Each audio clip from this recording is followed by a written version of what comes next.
Connaught place रात में यातायात रेंगने के साथ जीवन से गुलजार है।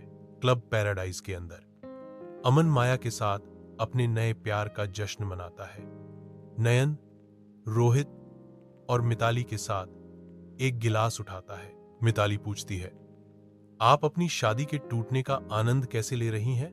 रोहित चुटकुला करता है, अमन भी अपनी नई गर्लफ्रेंड माया को पाकर खुश है। अमन जवाब देता है, माया में एक नशा है जो किसी को भी उसका दीवाना बना सकता है। नयन और मिताली अमन का सामना करते हैं। उनके भाव क्लब की जीवंत रोशनी को दर्शाते हैं। अमन जवाब देता है, जब से मैं माया से मिला हूं, शुभांगी मेरे दिल से उतर गई है। हम बेवफा हरगिज न थे, पर हम वफा कर न सके। हमको मिली माया डार्लिंग कि हम तुझसे शादी कर न सके। अमन डांस फ्लोर पर कदम रखता है, संगीत में खोने के लिए तैयार। उसके दोस्त डांस फ्लोर पर उमड़ पड़ते हैं। उनकी ऊर्जा रात को प्रज्वलित करती है। साथ में वे नृत्य करते हैं। उनकी हरकतें धड़कते ताल में मिल जाती हैं। शुभांगी अपने कमरे में अकेली बैठी है।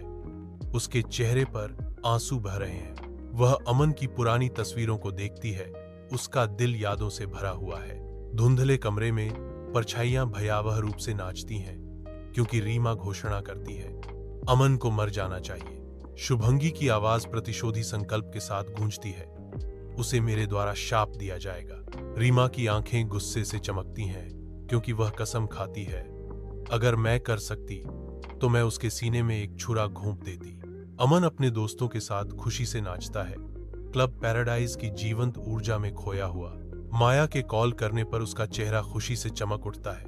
उसका आगमन आसन्न है। अत्यधिक खुशी से अभिभूत अमन चिल्लाता है, मेरी प्रिय माया यहां आने वाली है। माया क्लब पैराडाइज में कदम रखती है, तुरंत सबका ध्यान खींचती है। वह एक काली मिनी ड्रेस पहने हुए है, जिसके ऊपर गुलाबी टॉप है। क्लब की रोशनी में उसकी भूरी आंखें चमक रही हैं। माया चलती है। उसकी चाल क्लब में हर किसी की निगाहें खींचती है।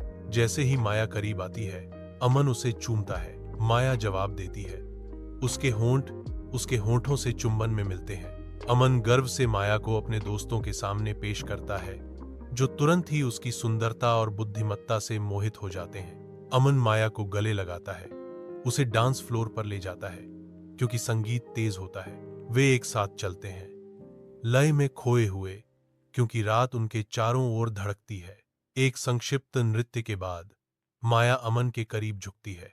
माया ने उसके कान के पास गर्म सांस लेते हुए फुसफुसाया, जन, चलो कहीं और चलते हैं। आधी रात में अमन दिल्ली की सुनसान सड़कों से गुजरता है, जहां सन्नाटा छाया रहता है।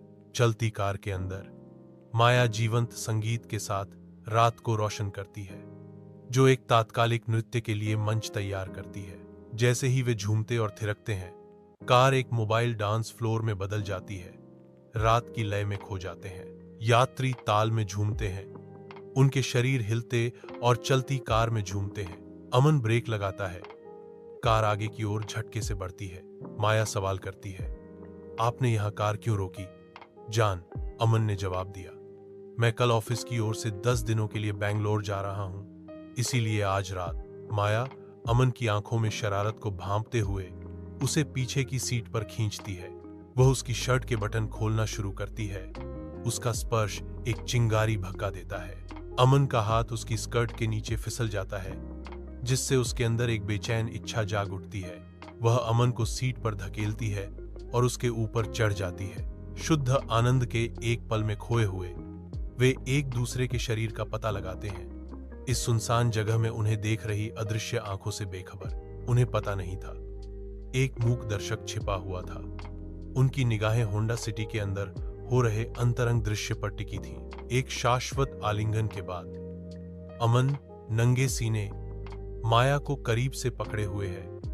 उनके दिल जुड़े हुए हैं। फुसफुसाते हुए अमन कबूल करता है, तुम्हें अंदाजा नहीं है कि मैं तुम्हें कितना प्यार करने लगा हूं।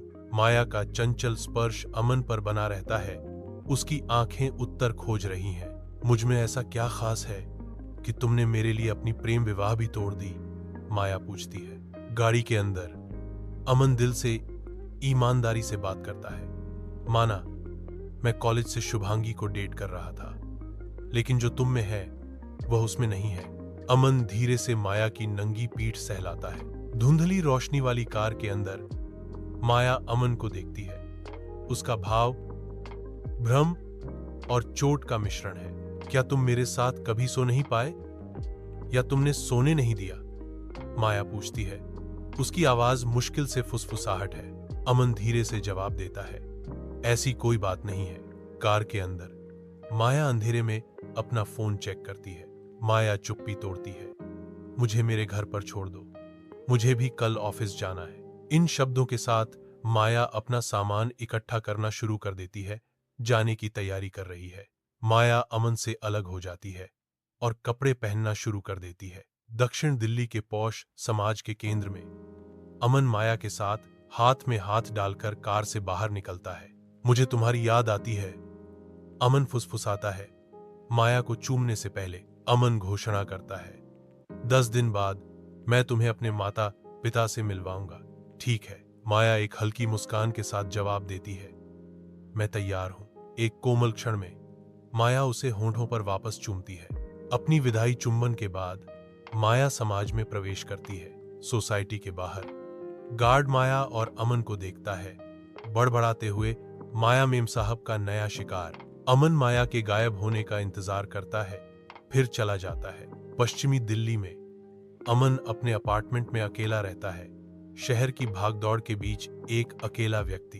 उनका परिवार हिसार में रहता है, जहां उनकी मां एक कोचिंग सेंटर चलाती हैं। उसके पिता पीडब्ल्यूडी की नौकरी से सेवानिवृत्ति के करीब है। उनका छोटा भाई अनमोल 12वीं कक्षा में है।